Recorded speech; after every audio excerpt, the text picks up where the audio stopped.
नमस्कार, मैं मस्खरा रिपोर्टर विशाल चौहान आप सभी का स्वागत करता हूं। और ये देखिए मोबाइल के डिस्प्ले में जिन्हें आप देख रहे हैं, ये संदीप यादव है, राजद की युवा नेता है। और आज इनसे हम बहुत सारी मुद्दों पे बात करेंगे और शुरुआत करेंगे मनीष कश्यप वाले मुद्दे पे। संदीप यादव जी, सबसे पहले आपका स्वागत है।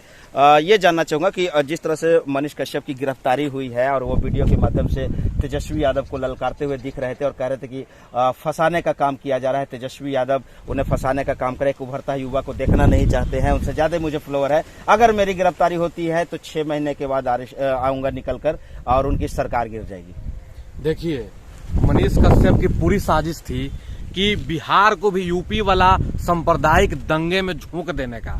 आप जानिए, समझिए कि किस तरह से उनका जो बयान था बिहार और तमिलनाडु को लेकर के, ये गृह युद्ध नहीं करवाने वाला था तो क्या था? आप दो सॉवरेन स्टेट जो इंडिया के पार्ट हैं उसको आप लड़वा देना चाहते हैं। तो आपका अभी फर्जी वीडियो जक्कनपुर में किराए के मकान लेकर के, तो समझ लीजिए वो किस प्रकार सा वो व्यक्ति अपने काम का दुरुपयोग कर रहा था। यानी जो व्यक्ति अपने काम का दुरुपयोग करता है ना, उसको सही मायने में नमक हराम कहा जाता है। क्योंकि नमक हरामी हम काहे कर रहे हैं, बड़ा कठिन शब्द का इस्तेमाल कर रहे हैं। नमक हराम कहने का मतलब होता है कि जो व्यक्ति को जो काम सौंपा गया है वो काम आप जनता का जन मुद्दा न उठाकर। पत्रकारिता का मतलब क्या होता है? पत्रकारिता का मतलब होता है जन पक्ष को उठाना, सत्ता को आंख दिखाना, सत्ता के खिलाफ सवाल करना, न कि 2 स्टेट में लड़वा देना और गृह युद्ध छिड़वा देना। और गृह युद्ध छिड़ने के बाद जानते हैं क्या होता? गृह युद्ध छिड़ने के बाद सारा संसाधन रहने के बावजूद लोग भूख से प्यास से मर जाते हैं। तो ये मनीष कश्यप की कहीं न कहीं पत्रकारिता को बदनाम किया उन्होंने। कहीं न कहीं वो आर्टिकल 19 इंडिया जो हमें ताकत देता है कि हम फ्रीडम ऑफ एक्सप्रेशन, ये बोल की लब आजाद है तेरे, उसका उन्होंने कहीं न कहीं गलत फायदा उठाते हुए उन्होंने लगातार हम लोगों को और पूरे बिहार को गुमराह करने का काम किया। चलिए, बिल्कुल सही कहा आपने। और दूसरा सवाल है संदीप यादव जी कि जिस तरफ से आकांक्षा दुबे की हत्या या आत्महत्या हुई है वो तो जांच का विषय है, समर सिंह की गिरफ्तारी हो चुकी है और एक मीडिया के सवाल पर सांसद निरहुआ ने यह कहा था कि ये उत्तर प्रदेश है और यहाँ से क्रिमिनल बचे नहीं जाएंगे, किसी भी तरफ से उनकी गिरफ्तारी होगी। तो कहीं ना कहीं बिहार की तरफ से इंडिकेशन दिया जा रहा था कि अपराधी जो है वो बिहार में बच सकते हैं लेकिन उत्तर प्रदेश में नहीं बच सकते। हालांकि उन्होंने ऐसा कहा नहीं, लेकिन जिस तरह से उनका कहने का एक नजरिया था उस पर बिहार को उन्होंने इंडिकेट किया। क्या कहिएगा इस मुद्दे पे? देखिए, एक तरफ बिहार का मॉडल है, एक तरफ योगी का मॉडल है। बिहार के मॉडल को सुशासन बाबू का मॉडल कहा जाता है, ऐसा ही थोड़े ना कहा जाता है। इन्होंने सुशासन का वो रूल ऑफ लॉ को एस्टेब्लिश किया है जिसके जरिए कानून के प्रति लोगों में वफादारी और कानून के प्रति लोगों में सम्मान है। और योगी क्या कर रहा है? योगी जी वहां पे बुलडोजर चलवा रहे हैं, वहां पे सब कानून को धता बताते हुए एकदम से देख रहे हैं पुलिस कस्टडी में गोली से ठाए ठाए भून दिया जा रहा है। आप किस तरह का शासन को आप जन्म दे रहे हैं? उनके शब्दावली को पकड़िए। जब गृह मंत्री यहाँ आकर कहता है कि अपराधियों को पकड़ के उल्टा लटका देंगे, ठोक देंगे, मार देंगे, पीट देंगे, क्या यह गृह मंत्री का बयान होता है? ऐसा बयान कोई कैसे दे सकता है? यादव जी, जब आप योगी जी का चर्चा कर रहे हैं तो यानी आप अतीक अहमद के लिए इशारा कर रहे हैं, उनके भाई और बेटे की तरफ इशारा कर रहे हैं। क्या अपराधियों को बैठाकर 6 महीना खिलाना चाहिए, उन्हें लंच, डिनर और ब्रेकफास्ट देना चाहिए? देखिए, अपराधी को अपराध सिद्ध करना ये रूल ऑफ लॉ और कोर्ट का काम है। तो इसका मतलब, कहने का मतलब, योगी का मतलब कि न्यायालय पे ताला बंद कर दीजिए। अगर आपको रॉलेट एक्ट के तरह ही न अपील, न दलील, न गवाह, न कुछ करना है तो ठोक देना। तो रॉलेट एक्ट का विरोध काहे हुआ था आजाद भारत में? याद कीजिए रॉलेट एक्ट का किस प्रकार से विरोध हुआ था। तो क्या ये गणतंत्र बंदूक वाला गणतंत्र में आप तब्दील कर देना चाहते हैं? उससे गृह युद्ध छिड़ जाएगा महाराज। इस तरह का काम नहीं किया जाता है। रूल ऑफ लॉ बनाया ही गया है ताकि न्यायालय कोर्ट में अपराध अगर सिद्ध होगा, अगर वो अपराधी है तो उसको कानूनन अपराध का सजा मिले। हम किसी अपराधी की हिमायत नहीं कर रहे हैं, लेकिन जिस प्रकार से इस तरह से लाइव टीवी पर आकर के नंगा नाच करना आतंक का, याद कीजिए सतपाल मलिक जी ने क्या कहा है कि चुप रहने के लिए उनको कह दिया गया था कि आप जवानों के सवाल पर मत बोलिए। 50 जवान मर गए वहां पे, आपने किस प्रकार से उस समय RDX पहुंच गया वहां पे उतना संवेदनशील जगह पर, लेकिन फिर भी उसकी कोई जांच नहीं, आज तक कोई अधिकारी। न्यायालय को हमें पढ़ाया गया था कि पॉलिटिकल साइंस में हम लोग पढ़ते हैं कि देश को चलाने के लिए 3 स्वायत्त संस्था है, कार्यपालिका, विधायिका और न्यायपालिका। लेकिन मोदी और योगी के राज्य में क्या हो गया है ना कि सिर्फ और सिर्फ योगी का डबल इंजन वाला रावण राज चल रहा है। यहाँ न्यायपालिका और विधायिका दोनों सरकार के आगे घुटने टेक दिया है। ये दोनों ने अपने कर्तव्य बोध से गद्दारी करके अपने देश के जनता के साथ छल कर रहा है।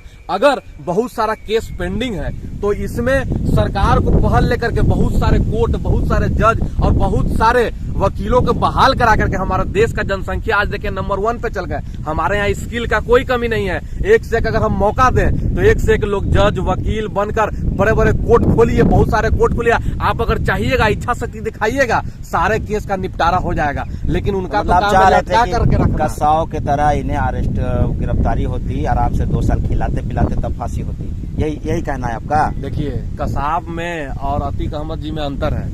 अतीक अहमद इस देश का पूर्व सांसद रहा है और बहुत सारे मामले हैं उनके खिलाफ। इस देश में पूर्व सांसद रहा अतीक अहमद। और अगर ऐसा ही मामला जैसा कि आप सवाल उठा रहे हैं, पहले की सरकारों ने जिस प्रकार से योगी जी को भी कभी इनकाउंटर का डर हुआ था, उन्होंने भरी सदन में अपनी सुरक्षा की मांग की थी। अगर उस समय की तत्कालीन सरकार अगर इस तरह का कदम उठाती तो क्या संभव है कि योगी जी आज मुख्यमंत्री बन जाते? क्या गृह मंत्री जो तरीपार जिनको कहते हैं राजनाथ सिंह जी, क्या संभव है कि उस समय के बन जाते? 2001 के दंगा के आरोपी नरेंद्र मोदी जी, क्या संभव है कि आज वो पीएम बन जाते? अगर उस समय की तत्कालीन सरकार, उस समय के यूपीए सरकार अगर इस तरह का ठोको नीति पे काम करती तो निसंदेह ये व्यक्ति आज सीएम, पीएम और गृह मंत्री बनने के काबिल नहीं रहते। लेकिन उस समय की सरकार रूल ऑफ लॉ के अनुसार काम करके अभी भी कोर्ट में उन लोगों का केस का ट्रायल चल रहा है। आज अगर उन पर फैसला सुना दिया जाए, कोई व्यक्ति ऐसा कैसे हो सकता है कि अपने ही मुकदमा अपने ही खत्म कर ले? योगी जी पे 72 मुकदमा चल रहा है। अपहरण, डकैती, दंगा, ये सब का पूरा 72 मुकदमा चल रहा है। तो अगर इस तरह का कार्रवाई योगी जी के खिलाफ हो जाए तो क्या दिक्कत है? तो ये समझिए, अभी भी वो ट्रायल चल रहा है, अभी माफी उनको नहीं मिली है, लेकिन ट्रायल में अगर सिद्ध हो जाए तो क्या दिक्कत होगा? संदीप यादव जी, अब बिहार की राजनीति पे बात करते हैं। कुछ दिनों पूर्व जिस तरह से तेजस्वी यादव ने बयान दिया था कि न मुझे सीएम बनना है और न नीतीश कुमार को पीएम बनना है, यानी चाचा को पीएम नहीं बनना है। लेकिन दिल्ली में हाईकमान की बैठक हुई, सारे विपक्ष एक हुए। फिर नीतीश कुमार जी एयरपोर्ट पे बयान दिए कि हम लोग सारे विपक्ष को एकजुट होने की कोशिश कर रहे हैं। और बीते दिन नीतीश कुमार पीएम हो ऐसा नारा भी लगा। तो क्या कहते हैं कि सारा विपक्ष जो है मोदी वर्सेस विपक्ष?